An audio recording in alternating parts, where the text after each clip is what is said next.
happy to have you all here today. I'm Carolyn Pemberton, Senior Program Manager with America Saves, and we're happy to have you all here today for what we are expecting to be a very engaging and productive conversation.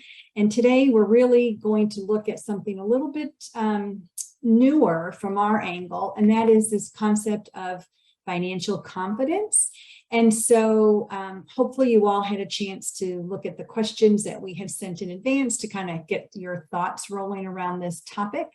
And so as we prepare for our conversation today, again, we thank you all for being here. We know you're all very busy people, and we really appreciate you taking time out of your day to be with us. And it's not lost on us that you made time in your calendar for this conversation to be a part of. And we hope that as a community all focused on financial wellness in the workplace, that collectively we can make an impact. And so I'm here today, excuse me, and that I wanted to just remind everyone of the America Saves at Work program. Oh, I'm sorry, I'm totally off track. Anyway, the America Saves Work It program, which we talked about in June, has a mission and a vision that is aligned with what is going on in the workplace. And we today are going to take a little bit of a different angle, as I said, and talk about financial confidence. And so, we know that each of you bring a unique perspective to this topic of financial wellness and how we can make a difference or use the workplace to make a positive difference in the financial lives of Americans. So our intention is for all of us to walk away at the end with some new information to use in our combined efforts of helping Americans lead financially and fulfilling lives, financially healthy and fulfilling lives. And at the end today, we're really excited to share with you an announcement about the unique ways to collaborate through the America Saves at Work program. So we hope that you will be able to stay with us until the end when we're going to share these exciting details with you, and look forward to working together. So right now, I want to introduce my colleague, Amanda Woods, who is the Strategic Partnership Coordinator, America Saves, who's going to review some of the housekeeping details. Amanda? Thanks, Carolyn. Hey, everybody. Happy to be here with you today. We're excited to have you all here for the America Saves Workplace Savings Roundtable. Before we get started, there are a couple of housekeeping tips that I'd like to share with you ahead of time so that we can have the most engaging and productive conversation. First, if you have the ability, I know that in this webinar format, you might not be able to turn on your camera, so we apologize for that. You can disregard the camera request. Speaker view versus gallery view. Again, I don't know if that's necessarily appropriate in this, but you have two options for how you can experience. At the top right, you can choose gallery view, which would allow you to see many participants at once with whoever is speaking highlighted. The other option, of course, is speaker view, which allows you to hone in on the speaker and see a few other participants as well. We're looking forward to the amazing contributions and insights that each of you will bring to this roundtable, and we ask that you utilize the raise hand function in Zoom when you'd like to speak or respond. This will allow us to create a space where everyone can share and discuss while avoiding the multiple participants speaking at one time. Our moderator, Carolyn, will guide this discussion throughout. And we'll have some team members present, like myself, who will focus on monitoring the chat and the raised hands to ensure that everyone has the opportunity to share who would like to. We want to encourage each of you to share and respond, even if it differs from other people's contributions. So there's room for everyone to contribute, and we all have value and insight and expertise, and we're excited for you each to bring it to this discussion. Great. Thank you, Amanda. And I do just want to remind everyone that we are recording this session, so hopefully that's okay with you, but we'll share the link for the recording with you afterwards, and that way you can listen to anything again that you would like to listen to, and perhaps even share it with others in your organization. So as we get ready for the discussion, I want to set the stage for our exchange with some background information. And also Kia Young, the director of America Saves, will be joining us as well in just a minute. And so she'll be participating, sharing the America Saves perspective in each of our different questions. But just to remind you all, when we introduced the America Saves at Work program in June, the mission, as we described, is to elevate the importance and positive impact of workplace financial wellness benefits through research, collaboration, and creation of resources. And the vision for our program is for all employees to have easy access to financial information, tools, and resources through their workplace.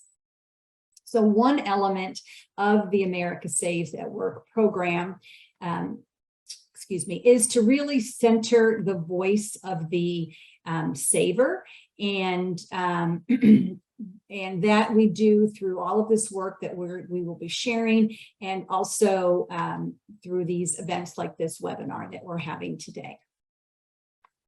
So in our discussion today, we're taking a closer look at how emotions impact financial decisions and what is the role for employers in increasing the financial confidence of their people.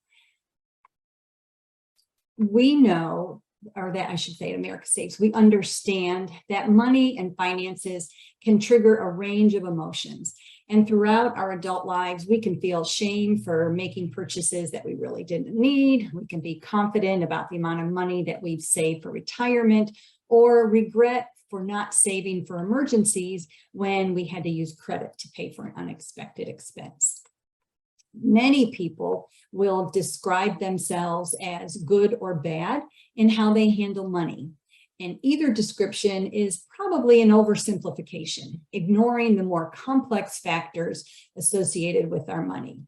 We recognize that money tends to be a subject that isn't openly discussed, especially in the workplace. Coworkers, rarely share how much they spent on their new car or how much they've saved for retirement. And whereas we often share stories with others when we're dealing with difficult situations in an attempt to find support, money is more often regarded as something that you figure out for yourself.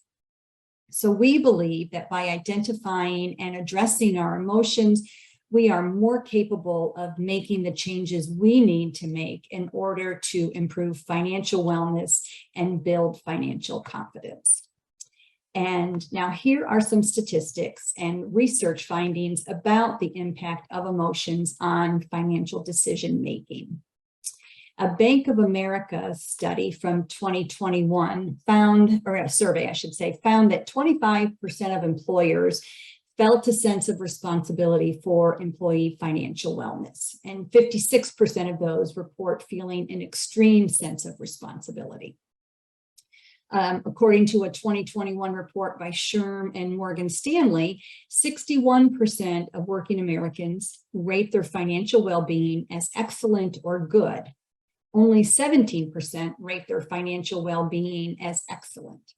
So while a majority of workers have a positive self-rating, the wide gap between good and excellent shows that the majority of workers can still benefit from programs that address financial well-being. And in a study from Capital One, participants who created a savings goal in association with a positive emotional experience increased their savings by 67%. And that's compared to a group that just received financial education, which increased savings by 22%. And then an experiment from 2009 found that people with high levels of hope and hopefulness not only had better retirement savings habits, but that when their hope and hopefulness was threatened, those individuals responded by increasing their retirement savings. And then finally, an analysis of users of the banking app Jupiter had several interesting findings. This showed that a direct and immediate emotional payoff for savings boosts future savings behavior. And this boost in turn helped promote a habit of saving. And those with a habit were more likely to increase their savings when prompted. Increasing the size of monetary rewards offered little benefit in increasing savings behavior as compared to emotional rewards and an established habit. So it seems that boosting positive emotion and building a habit of savings are quite effective.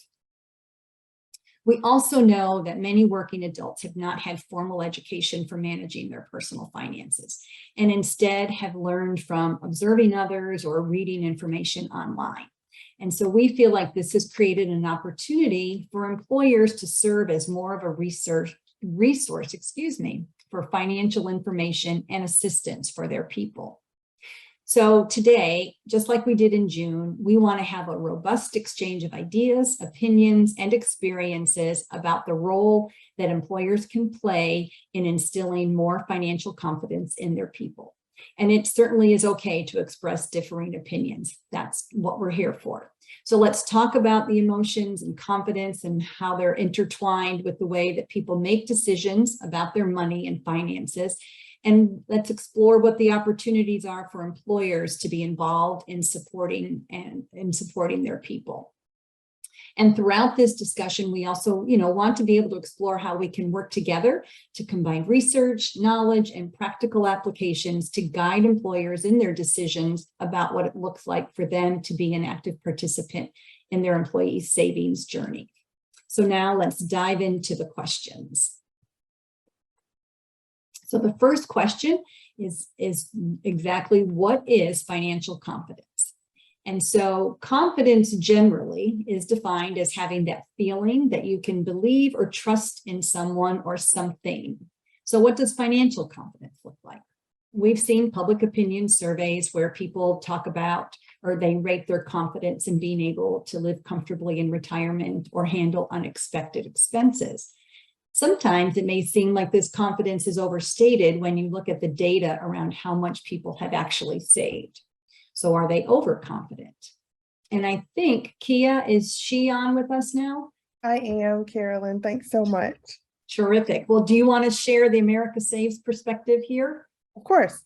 First want to say sorry for not being on to welcome everyone that's here. I'm in a different time zone. I had a family emergency and needed to go to Tennessee. And I think that my computer and phone couldn't keep up with me being in a different time zone. So I was kind of like thinking that we still had almost an hour. And then when I tried to log in, it wouldn't let me. And we all know the tech things that are happening. So I'm excited to be here. I'll be a little late and excited to welcome you and be a part of this conversation today.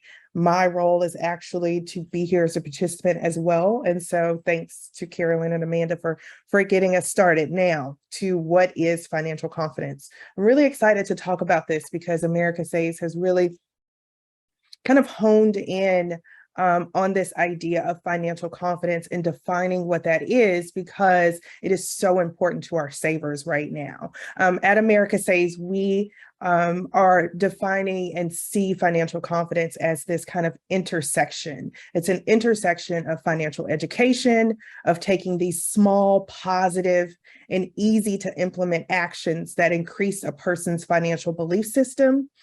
But building financial confidence goes beyond just tying financial success to how much is in your bank account, because we're not all there yet, especially our savers that earn a low to moderate income. They're not at a place where they feel like, oh, I'm financially successful, right? But what does that mean for them in the meantime where they're working toward that financial success? So financial confidence to us is empowering our savers to take necessary actions toward their financial stability, no matter their current status. That empowerment comes from having a trusted community of support like America Saves and Military Saves, knowing what local and community resources are available to them, and then taking advantage, feeling confident enough to take advantage of those opportunities in an effort toward financial stability. So not feeling shame or guilt about where they are currently, knowing those resources and then saying, okay, I'm not where I am or where I want to be right now, but in the meantime, these things are available to help me get there. So at America Saves and Military Saves, we always say that an informed saver is an empowered saver, and an empowered saver can make the best financial decisions for them and their families based on their own unique financial situation. And that's because they have a clear view of their finances. They also know their financial goals and where those areas of opportunities lie in their savings journey or financial journey. So an example of what financial confidence looks like for us at America Saves is we'll use our podcast as an example. So we launched a new podcast, Think Like a Saver, back in July to a lot of fanfare. Savers love it, but specifically they love a segment of our podcast called Save or Skip. And each episode of our podcast, we have our season 1 is out. We have 10 episodes. In each episode, it includes a scenario where Amanda and I, who are the co-hosts, discuss an opportunity to either spend money or to skip whatever that opportunity is and save the money.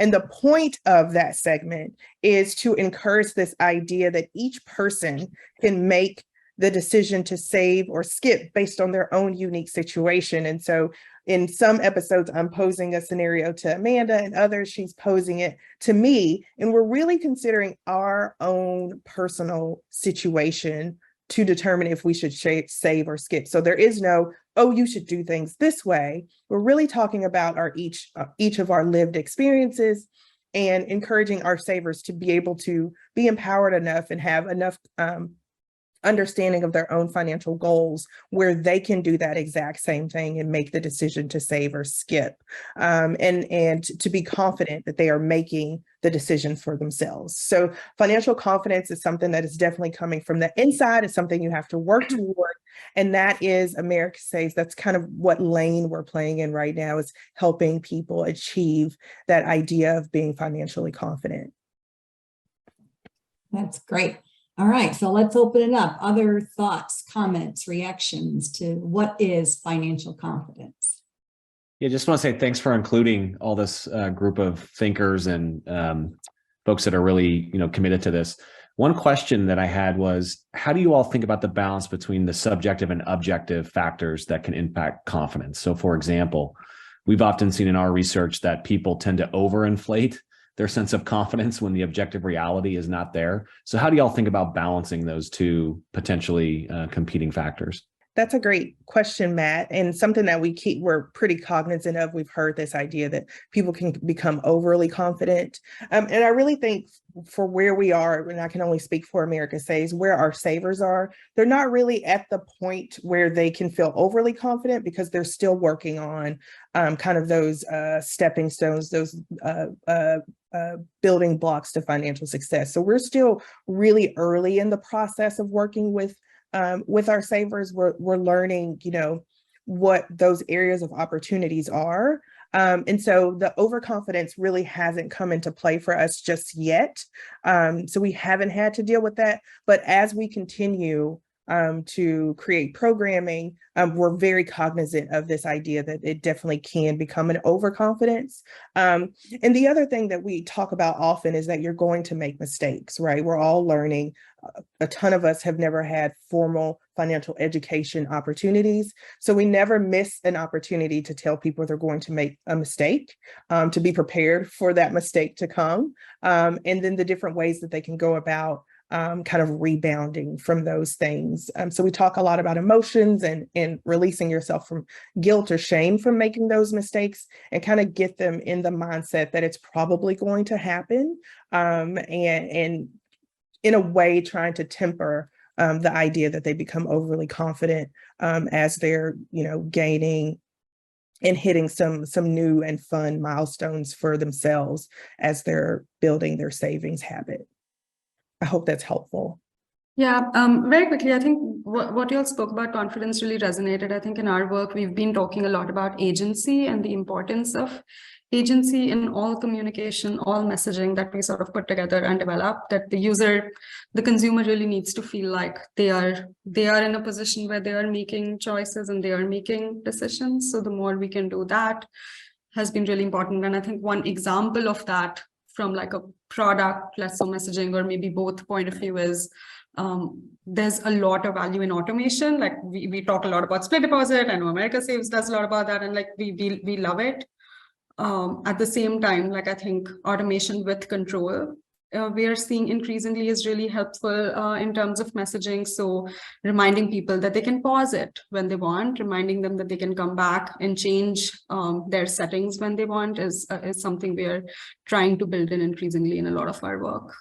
So I'll go back a little bit to what Matt said in the beginning, about this idea of people, being overly confident. I think one of the issues that we're trying to address as well is giving people the information and the resources so that their confidence can be aligned appropriately with where they are and also where they want to get to. So even if you may not be in a great place right now, or you might think, okay, I don't have $500 or $1,000 in my emergency savings account, I am saving automatically in every paycheck. So they can be confident that they're going to get there, even if they aren't there yet, which is, what Kia was talking about. But I think so it's giving them that information that can help them decide the strategies that they need to take in order to be realistic about their confidence.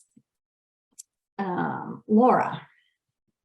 Yeah, hi everyone. I was just thinking about something related to what Sharvi had mentioned about employees feeling in control, but also of their financial decisions, but also having options. So thinking about employers' roles in all of this, especially when it comes to the financial wellness benefits offered, 401k is only accessible to some employees, and providing options where employees have access to financial wellness benefits that meet them where they are and relate to their financial position from our standpoint is really important. Hi, thank you so much for having me in this interesting roundtable.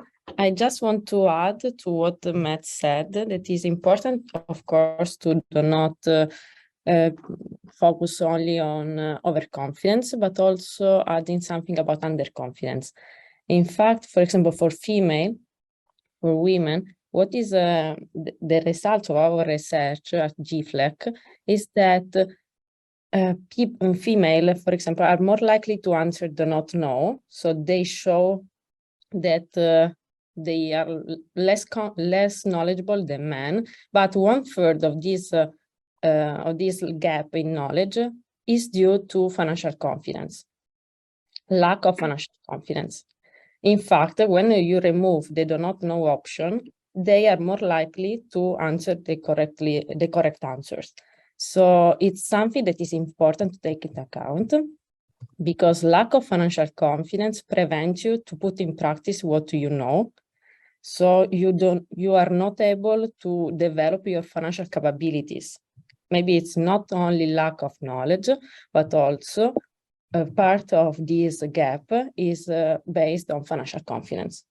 So I just want to contribute to the discussion, looking at the importance of being financial confident. Of course, not too much compared to your real knowledge, otherwise we are in the case of financial overconfidence, but it's essential also to put in practice what you know.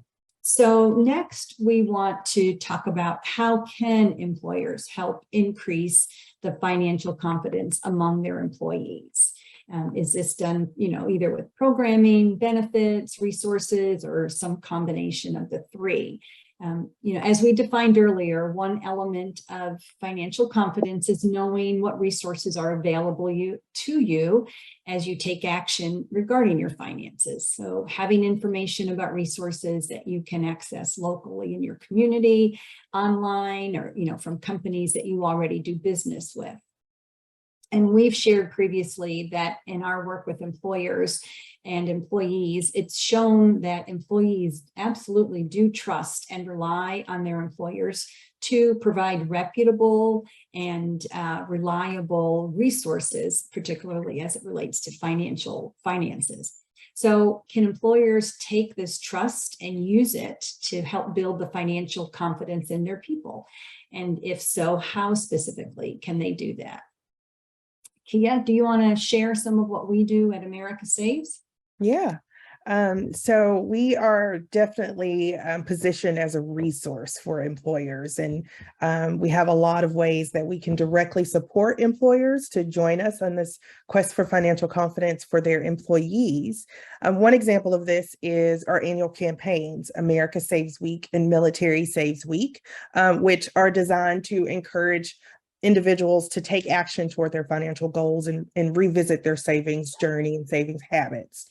Employers can participate in the week both externally, which we get a lot, but even more so internally, which we don't see as often with employers deciding, okay, we're going to participate in either America Saves Week and Military Saves Week, but we're going to make sure that we also include our staff and employees in that messaging for the week. So keeping it in, having this internal kind of messaging for their staff as well. So employers can participate again in the week internally or externally. And then when you sign up to participate for those campaigns, you get access to our digital toolkit, which is full of blog articles, social media posts, newsletter copy, graphics, just anything that you can think of, all designed to help employers talk to their people about saving and finance.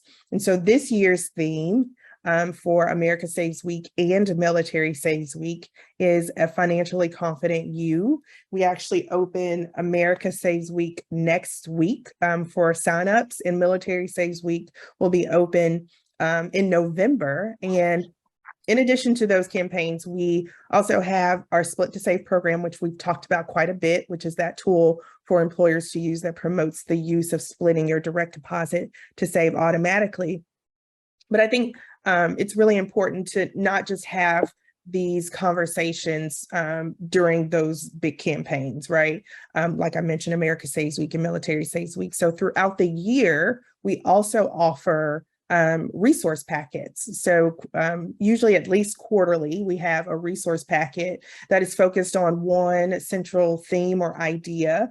It's like a mini toolkit. It's much smaller than our America Saves Week and Military Saves Week toolkits. And again, focused on one specific topic to help you have more conversations about savings and money and financial habits with your employees throughout the entire year. Hey, good afternoon. Glad to be here with you all today. Jerry Quinn with the American Armed Forces Mutual Aid Association. I bring a perspective from the military and veteran audience. I've been providing financial education for the military and veterans for over 10 years now through a number of financial entities that I've worked for. Today, it's the American Armed Forces Mutual Aid Association, also known as AFMA. Nice to be here. Thanks a lot. You know, when I was a young man, today I'm a reservist in the military. I spent many years on active duty, but when I was a young man in my first civilian role, I still remember to this day the impact that our 401k provider had on me when the president of our bank, which this apparently was a regular theme, every year would have the 401k provider come to the bank. We'd keep the bank closed for an extra hour in the morning, and all employees would get a briefing about the 401k benefits, about, you know, some of the asset allocations, some mild education around, you know, saving for, you know, the many things that we save for, but primarily retirement and so on. That has had such an impact on me. I've carried that forward to every organization I've worked with to make sure that we do that in our civilian organizations. So in civilian organizations, you know, that is one of the key places where I really insist on our human resources team to really promote that. You know, 401k can kind of be a set it up and kind of forget it kind of thing. You do your annual audits, everything's good. Whoever enrolls is great. But and we've seen it happen. I've seen it and this is in financial services. All of the people that I've worked with in my civilian career has been in financial services. And we actually see an uptick in savings and in participation rates when we make it required training that every employee learns about, the benefits of the 401k. And so just some very good outcomes from that piece that I think are one of the ways that employers can really increase financial confidence. Now, not every employer provides a 401k or other retirement plan, but I think there are similar activities that any employer can provide their employees. I have a long-standing belief that if I'm not healthy, mentally healthy, physically healthy, financially healthy, I cannot be effective for my employer, for my family, for my community. And so by finding ways to deliver that kind of material to my constituents, the people that I want to be able to perform, whether it's a team member on my team, whether it's my family member, whether it's, I want my community association to work better, I need to provide them resources that will help make them more fit in whatever dimension we're talking about. Financial is what we're talking about here. And so delivering these various resources of financial education, quality financial education, you have to have the type of material that people are going to be drawn to. We can't rest on our laurels that, we've done good enough, but instead, is there a new way that we can present it? Is there another way that that we can get the message to the people that we really want to see succeed? And certainly the team members on the team that I work with, I want to see each and every one of them succeed. So some of that is just bringing creative, relevant financial education to them at various points in time. If I could take just a few more seconds to answer the question about military and veterans, I would like to say that, and I don't know how many other military representatives we have on the phone. So there is an Army regulation. Actually, there is a U.S. code that defines financial education when it must be provided to military members.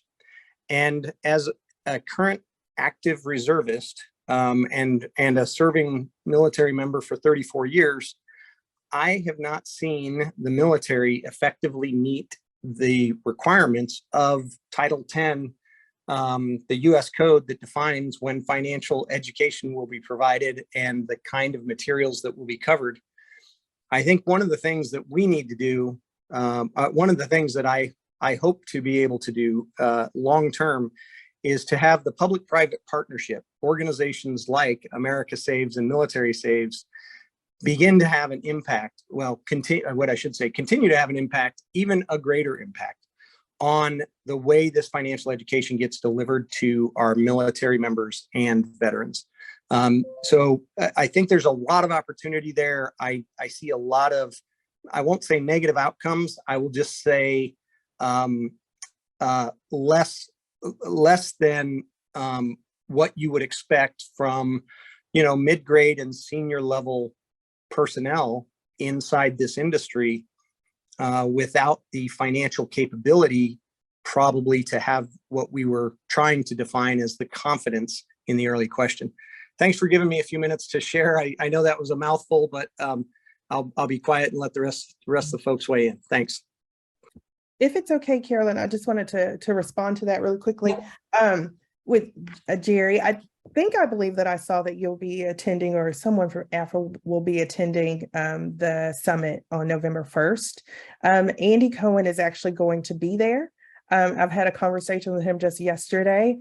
So he has given a really nice ear about that. So I think that might be a perfect opportunity to talk more about that. I've personally been talking to him about, how to intersect that public and private sector to meet the goals that they have at the DoD as well. So you're not alone in that, wanting to see that happen.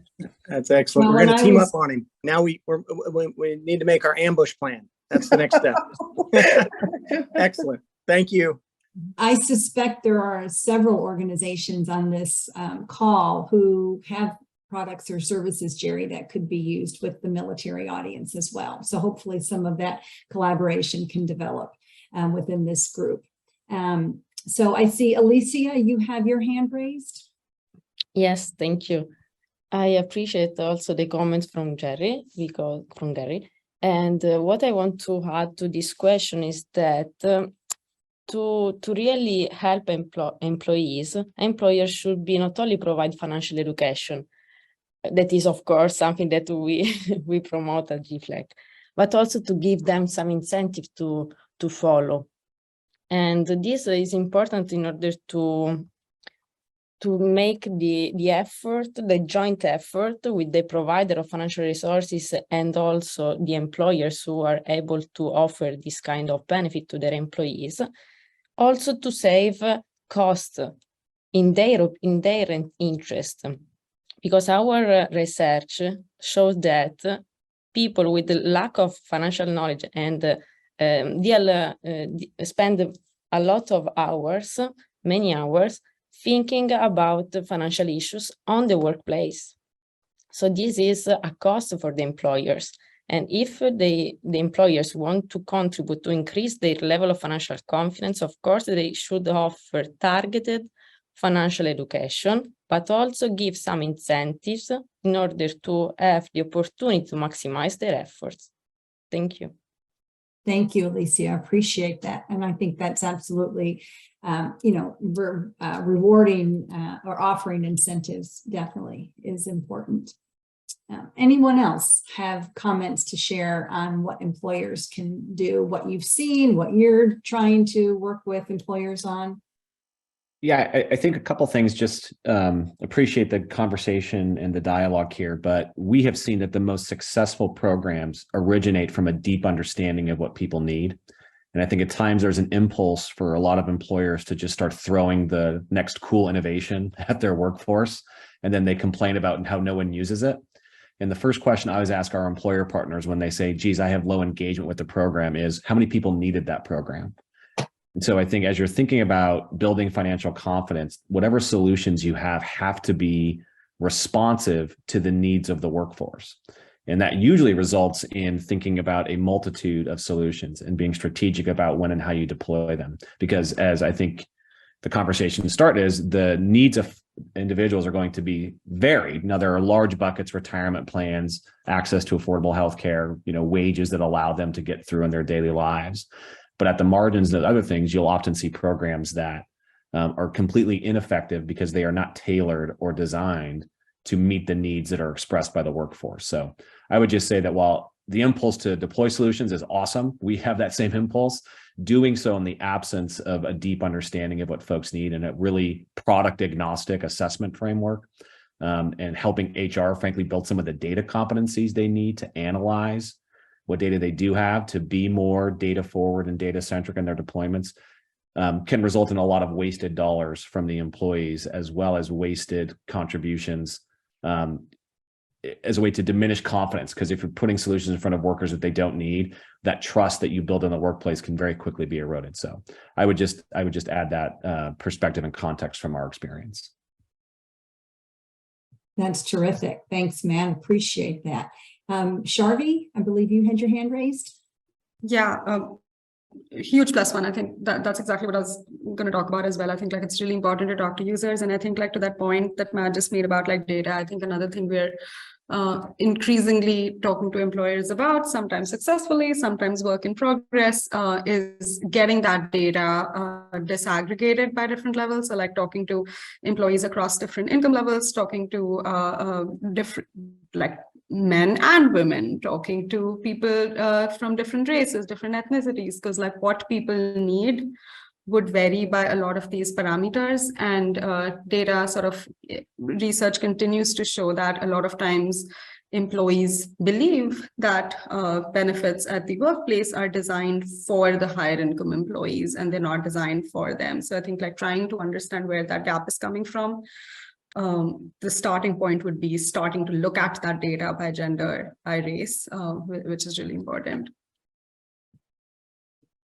Terrific. Thanks for that. Cindy, you had your hand raised. Cindy Wood. Hey, Carolyn. Thanks for having us today.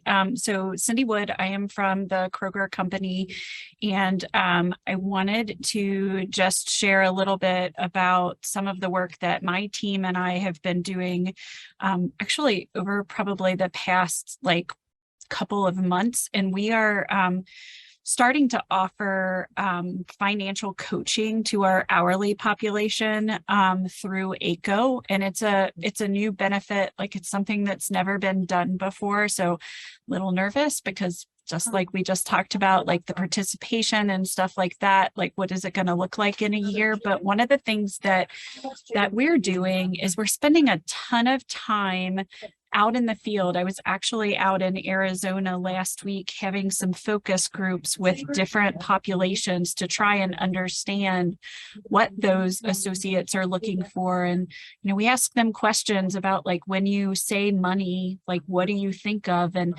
some of the conversations have been hard, right? And some of the stuff has been hard to hear coming from our associates, but it's also been eye-opening to know that we have some associates that are literally living paycheck to paycheck or barely living paycheck to paycheck. But then, we have other associates that are really trying to do the right thing. And how do we meet each one of those where they are to help them move forward and be successful and to become more confident in what they're doing? And so I'm hoping that our partnership with ACO and putting a live person on the other end of the phone to that hourly population for very basic stuff, not, how do I do estate planning, but how do I get out of debt? How do I not live paycheck to paycheck? I'm hoping that the partnership over the next year or two, because I think we all,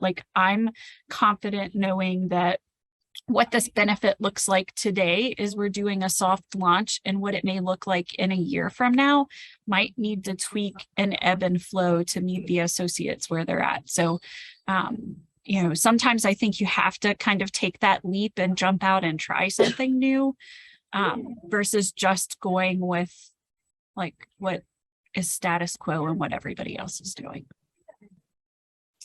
Thank you, Cindy, for sharing the employer perspective. We appreciate that. And I think you raise a really valid point there. And I think we talked about this in June, that it does take time to see results from some of these programs. And, expecting to see massive change in 30 days is probably not realistic. And that, you're acknowledging that it may take 12 to 24 months and that tweaks may be needed along the way, I think is a very healthy perspective. So we'll be eager to hear what you learn and what you see.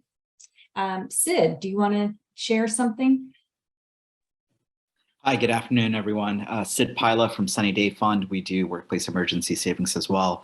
I wanted to echo the points that have been made already. I think specifically with regards to what Matt and Charvi are saying, I wanted to add a bit of different color to this data collection aspect. What we have found is there's a significant dissonance between leadership and its frontline workforce in terms of things as simple as earnings and disposable income. For example, there was one CEO that we were talking with who honestly believed that the disposable income of an individual was far greater than it actually was by an order of 50 basis points, by 50%. And I think that when we are thinking about our work here, I would ideally like to not limit it to just improving the financial health of individuals, which is, of course, a worthy cause in itself, but also creating a broader system where we're providing that feedback loop, as Cindy was just mentioning in Kroger, back to leadership, back to folks that are making decisions about pay and other benefits as well, in such a way that at the end of the day, the appropriate resources and the appropriate incentives are also delivered. So I just want to share that anecdote. I'd like to elaborate around the last speaker's comment. And I mean, you've linked, and I'm sorry, sir, I didn't get your name and I've not met you, so apologize. But I heard you talk about the CEO and or senior leadership, and truly understanding, how pay impacts that financial confidence. And clearly it does. I mean, it's the starting point. You have to be earning a paycheck in order to have any, any, even before you can even talk about finances, right? And so I'd like to see if you had maybe another sentence or two on what you believe the kind of the employer's viewpoint should be. I think that I have a pretty good compensation plan here at our place. We're very competitive in the market. We do salary surveys. We try to, meet people where they are. We match 401k. We do a number of things, but they're probably pretty standard in the industry. And I'm just wondering if there's more that I should be thinking of. And if you had a sentence or two that you could contribute, I'd love to take some thoughts away. Sure, Jerry. Happy to come back on if that's okay, Carolyn. All right. Yeah, thank you. Absolutely. So just two things. I think one thing that you said there at the end, Jerry, is often one of the reasons that we have not seen, in my opinion, true progress in the realm of financial health, which is we're sticking with industry standards. And I don't think that's anyone's individual blame. I specifically just think that, it is the nature of the market to reflect what our competitors or our local geographic markets are doing in terms of employment. And I think that if we go back to things that Matt and Charvy are saying about, okay, we know, and what Carolyn was talking about with financial confidence as well, we know what the different elements are that create financial health, financial well-being, financial confidence, whatever we want to think about it as. And a critical portion of that, of course, includes savings and debt coaching, financial coaching, all of these different pieces. But if we're only sticking with the existing market tools, we lose the ability to see from the employees for whom we're designing these solutions, for whom we're making these decisions. We miss out on being able to provide those solutions. So I think that that's a part of what I'm trying to elevate. That I think that basically give the people what they want. I can't let Sid be the only person out there on that plank by himself. So I wanted to also add just another comment, because I think Sid was sort of building on some of my statements for Jerry. But I'm a former HR executive. I was the head of HR for one of the largest health systems, and I always relied on those market surveys. And it took me a while to realize what those particularly compensation surveys were, which is representations of what's the range of pay needed to get talent in the door, not how far that pay gets that talent, or how far that pay advances my goal as an HR or business leader to improve the lives of my people. And so I certainly think market surveys are a relevant data point. If that's the only data point that employers are collecting, they tend to obfuscate the real needs of their workforce and the challenges they may be facing. And I think it's most relevant, particularly for lower wage workers and frontline workers. So I would just encourage, and I do encourage with the employer groups we work with, to think about additional data points to evaluate the efficacy of some of your plans. So looking at living wage calculators, understanding geographic distribution, disaggregating data. That sounds like a lot more work. And so I understand the challenges that employers face. But I think building that muscle and gaining access to those things can be a real bulwark in helping you understand things like, why am I seeing leakage in my 401k plan? Why am I seeing people, even if I have an opt-out versus opt-in default, why are they opting out? You're never, as an employer, going to have the whole total view, because people's financial lives don't just exist in the workplace. They exist in many other venues. But I think getting creative and agile in how you think about evaluating your programs, and not base it solely just on markets. Although markets are important, they are often skewed towards a particular set of insight, and maybe not the insight that employers are striving for. That's great. Thanks, Matt. And I would just add, financial lives and financial conditions and situations change, and can change on a dime. And we saw that with the pandemic. And so being able to address those changes as they arise is also necessary. One minute, and a group of employees may be completely, financially, they may feel confident and sound and in a great place, and the next week that could all change for them due to some circumstance either within or outside of their control. And so I think that's something else we have to keep in mind. That's not a static condition. Okay, let's move on to our next question. And that we've actually kind of been talking about, this is a little bit, I misread the question, so excuse me. But anyway, we want to talk next about what strategies can help employees focus on their future financial well-being. So we know, that savings is putting money aside for some specific purpose in the future. And that means delaying gratification in, the future could be next week, next month, next year, or, more than 5 years away. But whatever the time frame, it's not intended to be used today. And in our age of instant gratification, it can be difficult, to counter this desire.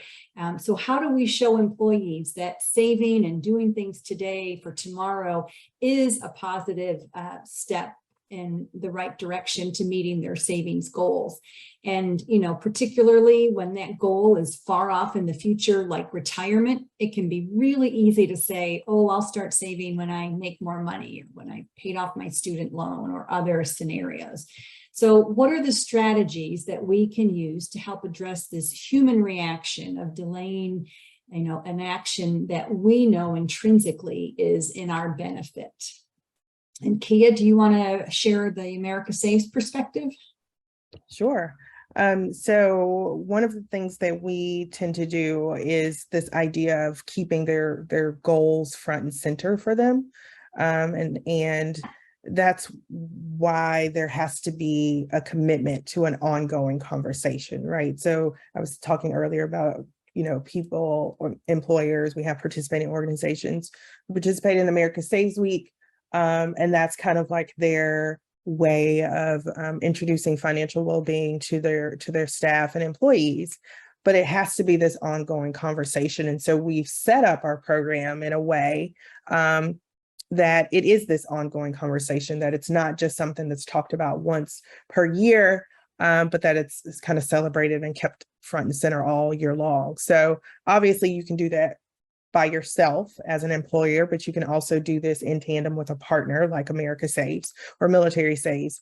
I had mentioned that our program is set up in a certain way to keep this ongoing conversation happening. So to give you some insight into how that happens is America Saves and Military Saves has an interactive tool. We have several entry points into the program, but one that's really familiar with a lot of our partners is our pledge. And so the pledge is this interactive tool that walks individuals through choosing a savings goal, making a plan to achieve that goal, right? It's all digital. It's all very private. No actual data is collected as far as like their bank accounts or anything like that. So America Saves and Military Saves, after an individual has taken the pledge, becomes what we like to call their accountability partner or their savings accountability partner, by sending them ongoing communications and support of whatever that savings goal is that they chose when they took that pledge. And that ongoing communications comes via email, it comes via text message. If they opt in, they get nudges to remind them to save, remind them what their savings goals are, in addition to resources to helping them achieve that goal. And then we also invite them to several interactive and engaging events and content throughout the year. So that approach of like partnering with someone who can help that conversation continue to go, or organization to help that ongoing conversation continue, takes the on us as employers kind of off you, and encourages them to, once you encourage them to take the pledge, once they do it, you can be sure that your employees are having that ongoing conversation without so much of the work of that ongoing conversation to be on you. It allows them to continue to build their financial well-being and their financial confidence.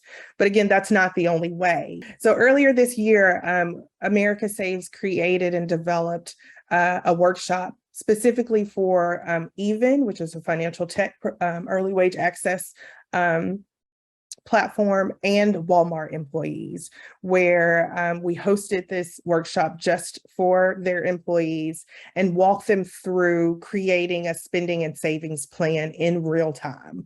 And we had over 3,500 individuals sign up for this. And that's the kind of collaboration that we love to see from employers, that is a very customized strategy to ensure that their employees have time or getting that financial education that we talked about that focuses on their financial well-being. Hi, can I jump? Yep, go ahead, Sharvi. Yep. Thank you. I think that data, as suggested also from other participants, should always lead the conversation and make the point for employees to increase awareness about their responsibilities about their financial well-being. In fact, maybe we can use projection about the data that we are aware of, for example, the longevity risks. If you know that you have more time, your life is, you have more years to live, hopefully you would like to maintain the same expectations, the same lifestyle, you have to save more for a lot of reasons. And then talking about data and play also with their emotions, playing the sense that you want to keep the same financial well-being that we are aiming to reach in the present, also for the future. You think about your goals, for example, also your family goals. If you have children, if you want to leave something for charity, you have to plan ahead. So starting from the data and projection data for the future, you may increase their awareness. And in this way, you can nudge them to thinking about the future. Thank you. That's great. Thank you. Sharvi? Yeah, I think three things that sort of come to mind as I think about this. One is incentives, and I think this touches on gratification a little bit, or that question, but we recently wrapped up some research with DCIA, which is an industry body for record keepers, and we found that incentives of any kind are valued by employees. And why that's really powerful is because a lot of times it feels like you want to give an incentive for account opening, and that doesn't feel great enough because you don't know if it's going to lead to sustained behavior. But we saw really high levels of interest among employees for both those early stage incentives as well as more longer term incentives. So up for the next 6 months, you continue to sort of display a behavior, and then you get that same monetary amount, and there's interest there as well. So I think there's a lot of flexibility for employers to think about doing incentives in a way that makes sense for their workforce and for their budget and the goals that they are trying to achieve. Commonwealth has done a lot of work around price-linked savings as an incentive, which I think really touches on that gratification point. Depending on how the price-linked savings incentive is structured, there's a way to sort of make savings seem a little less. Savings is always difficult. It's not going to be less difficult, but it just makes it a little bit more engaging and a little bit more interesting. And you have the opportunity to have some level of instant wins associated with savings, which I think we've seen in our work has led to high engagement. And I think related to incentives, I think what we also found in our research with DCIA was it's not only helpful and powerful from gratification and from like making savables achievable point of view, but I wonder if it's related to confidence in some ways or confidence in the employer, but what we heard from employees was that it sort of shows that the employer is actually invested in the program and is invested in the workforce and in the solution. So I think incentives is one way I'd say employers can sort of think about this. The second one was on communications, which I know we started to talk about. Alicia was talking about it a little bit right now. Again, in the most recent research that we did, we found that a multi-channel communication strategy is very effective. So oftentimes what happens is we do an email campaign, which is great, which is fantastic, but does it reach all of the workforce, right? Like with one employer we were working with, we would never have known if we wouldn't have asked and if they hadn't done the research with their workforce, but they didn't even have emails for 75% of their employees. So there's no way an email campaign was going to work. And in their case, then figuring out what is the way they communicate with employees and can we develop materials that sort of suit that model. So again, our research sort of highlights from a broad base of employees what are the preferred modes of communication, but really understanding what works for your employee base is going to be very, very important. And then in terms of the content of communication, we spoke about this early on as well, but we found in our work that positive framing, positive reinforcement, tying to people's aspirations, tying to values has been really, really effective when it comes to the type of messaging that is likely to resonate.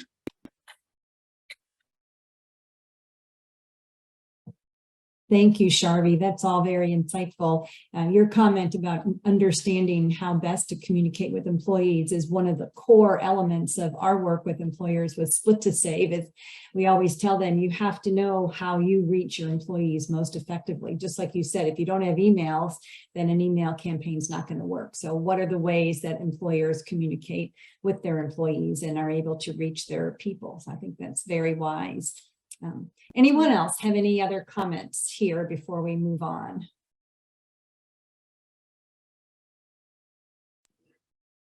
May I jump in here, Carolyn? Absolutely, Sid. I was hoping you would. Great, thank you. I really appreciate Charlie bringing up incentives, and I wanted to just point out something that we've learned about how incentives play a role in thinking about both the past, present, and future.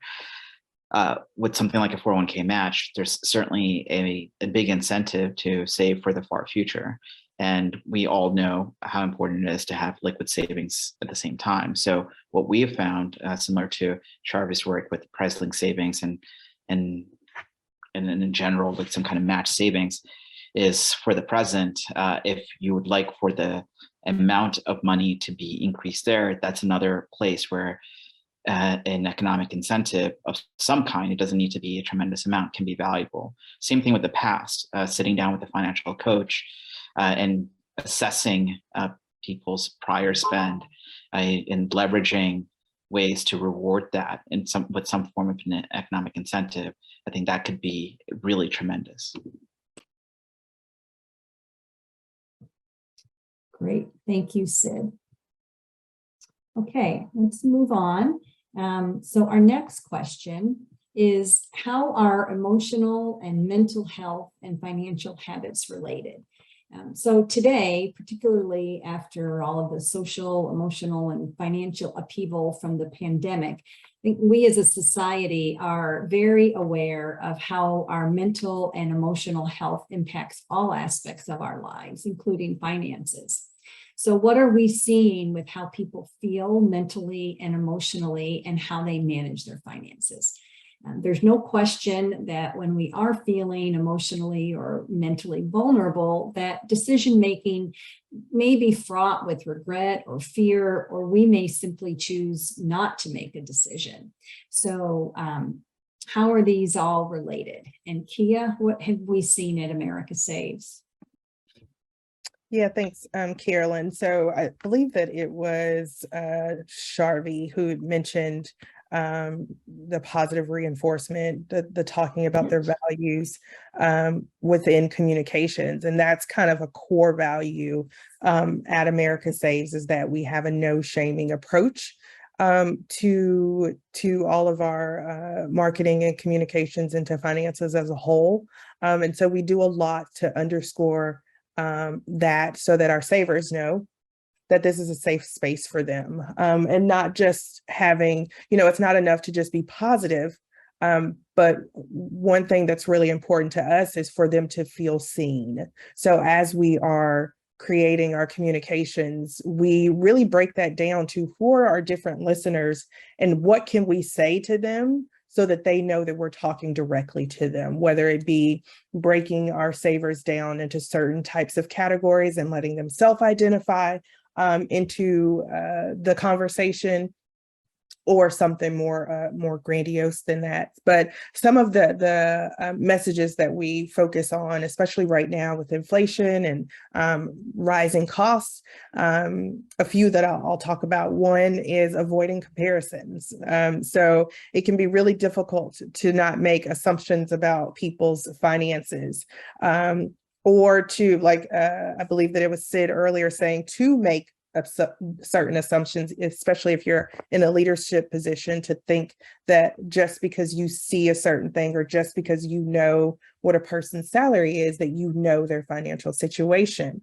And, you know, being able to avoid making comparisons or assumptions about a person's lifestyle is really important. I'm an old millennial, and I saw a TikTok recently. Yes, I do watch TikTok quite often. And on that TikTok, it was a video, and this person was saying her friends see her lifestyle and think that she's rich and making a lot of money. And then at the end, she goes, "That is not the case. That is not true. I'm just irresponsible." And it was funny at the time, but in a lot of cases, it's actually true. Another example of that, we had a podcast episode, and Amanda, who's here with us today, was explaining that she was at one point in quite a bit of debt. And she had a lot of shame about that, and her friends were inviting her to different places, and she was continually having to turn those invites down. And she finally confided in a friend that the reason why she had turned down all those invitations is because she was in debt. And when she finally said it out loud, her friend was very relieved and shared with her that she was in that same situation. So it's really important, one, to avoid those assumptions and comparisons, but also as we're creating messaging for our employees, for our communities, the people that we serve, to make sure that they know that we see them and that we're not making certain assumptions about their income, and that we know, you know, that everyone's situation is different. Another kind of thing that we do is making sure that we're changing the story.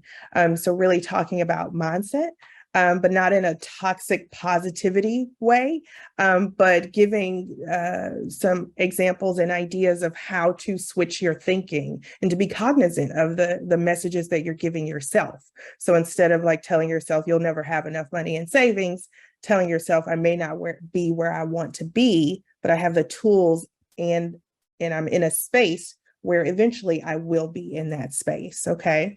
And then being mindful and intentional is another place that we focus on our messaging, intentionally tracking what we're spending, what we're saving, and more importantly, how it makes you feel. So as we're doing our spending and savings workshops, for example, there's a part where we're assessing their financial landscape. So they're looking at what income they have, they're looking at their own debts, they're looking at how much they spent monthly on certain expenses.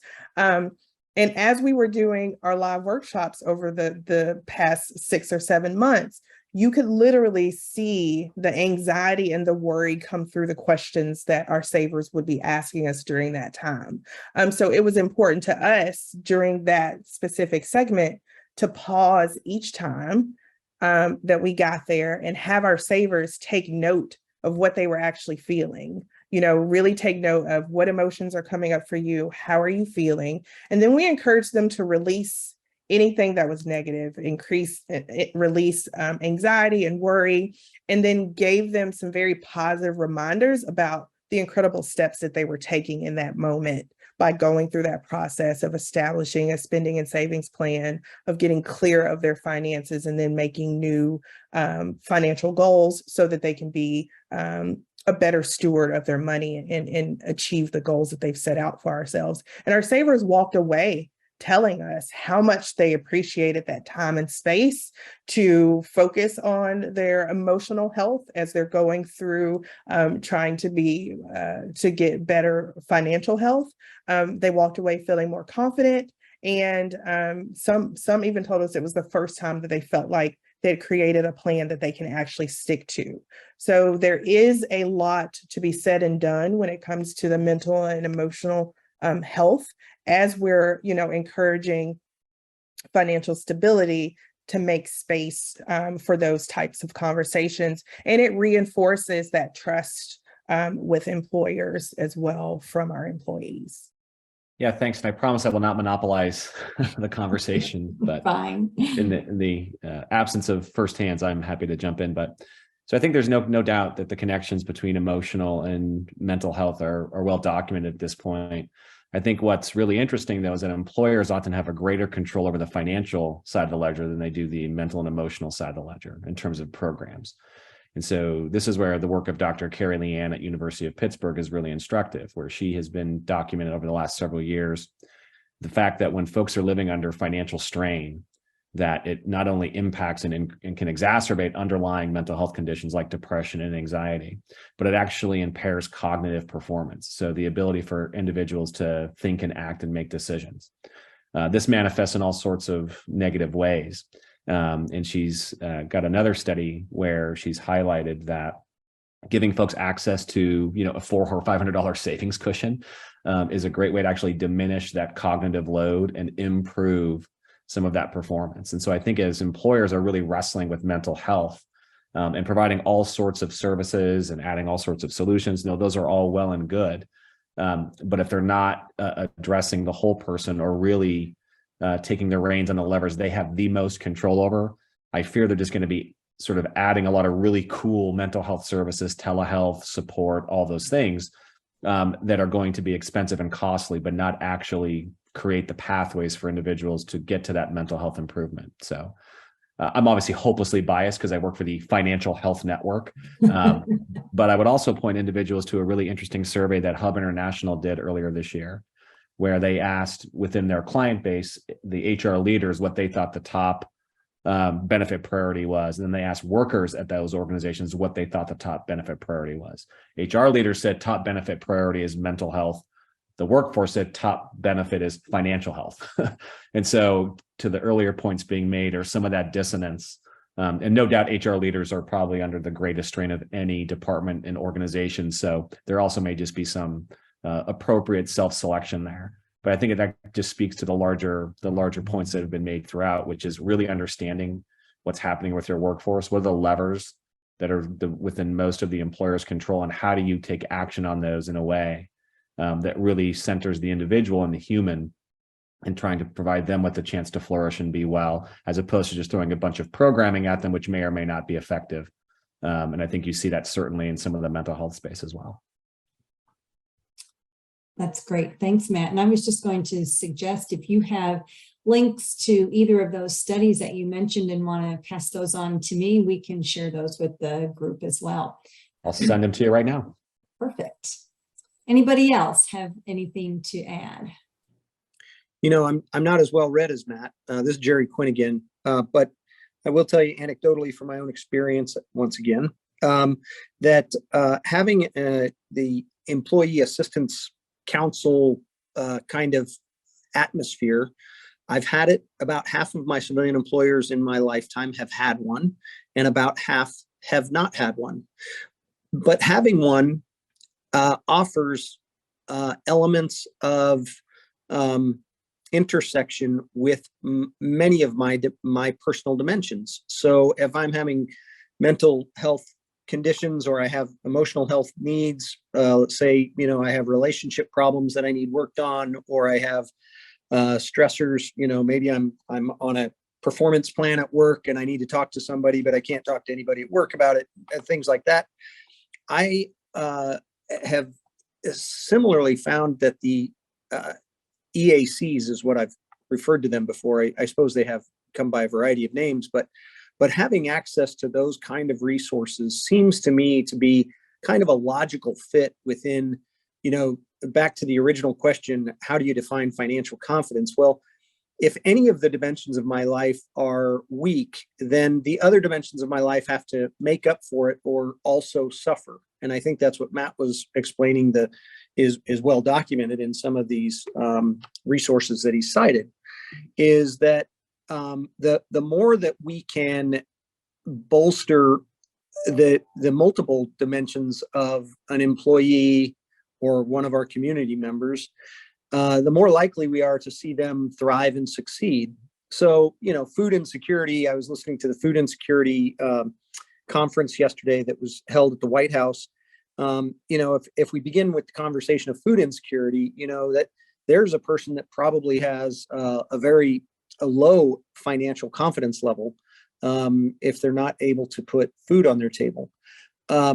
Again, just addressing all of the dimensions of an individual, I think it's a necessity to have the complete conversation or a holistic conversation about how we meet the needs of these people. Our contribution is the financial side, but we should have really strong connections with these other organizations that can provide support in these other dimensions, I think is where I would go with that. Well, thank you, Jerry. And I'm going to have to give you the last word as we are at 2:20. And we unfortunately didn't get to our last two questions, but we had such great conversation with these four. And we actually did partially address the question about, how honest are employers and what they're going to offer, and how honest are employees and what they will, what they want, what they're looking for from their employees. So we did sort of address that earlier in our conversation. So I will invite you all to attend the summit on November 1st, where we will continue this whole conversation about financial confidence. But in the interest of time, I want to get to our announcement about the America Saves at Work program and some new developments that we have today. So as I mentioned earlier, our mission and vision is all aligned with increasing the the access to workplace savings programs through the workplace.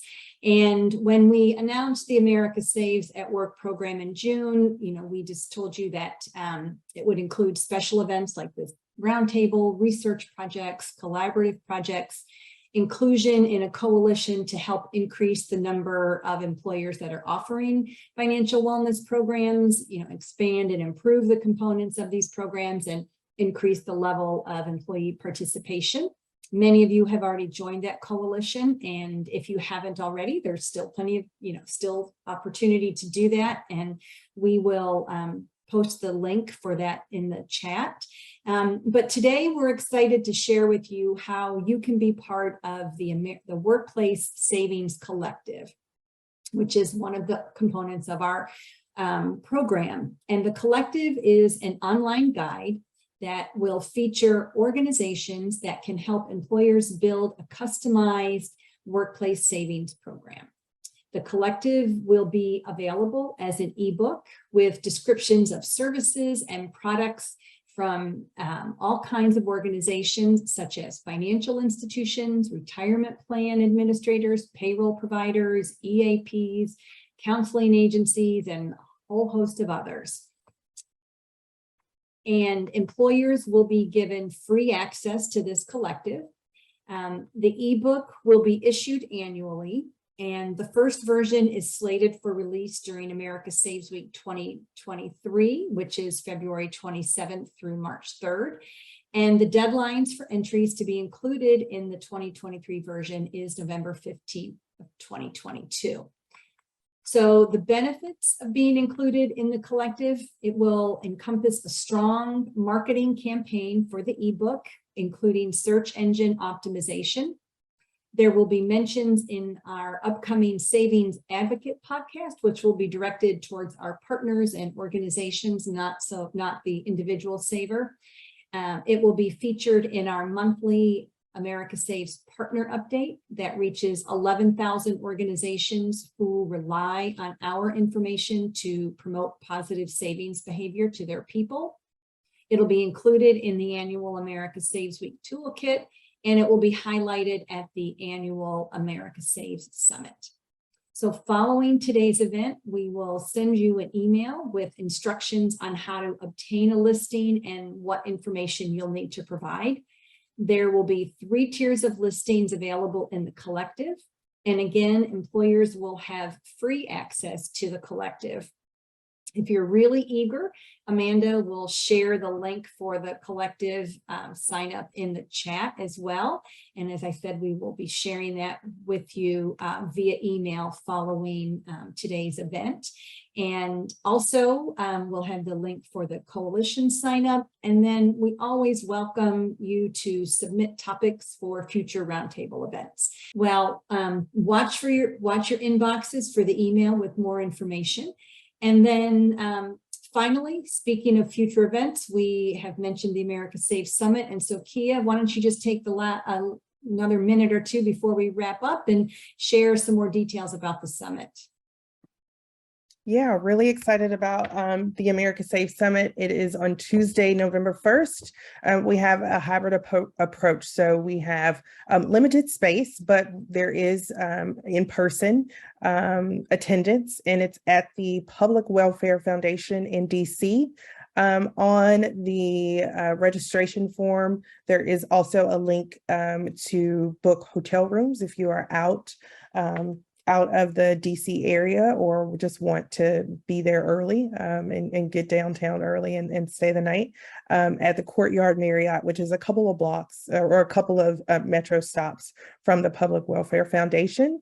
But if you can't make it to DC, we are also offering a virtual option. So the link to sign up is there.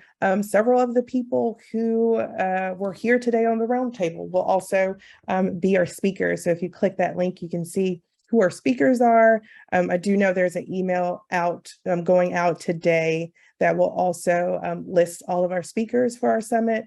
And we're again continuing the conversation around financial confidence and how emotions affect change. So we are excited to have our first in-person summit since 2019. And we hope that you all can be there either with us in person or virtually. Great, thanks, Kia. Well, that wraps up today's session. Unless there are any other final comments or questions, we really thank all of you for joining us, and we look forward to continuing to work together. We hope to see you at the summit. And as always, please don't hesitate to reach out personally to myself, to Kia, to Amanda with any questions or comments. We really value our relationships with each of you.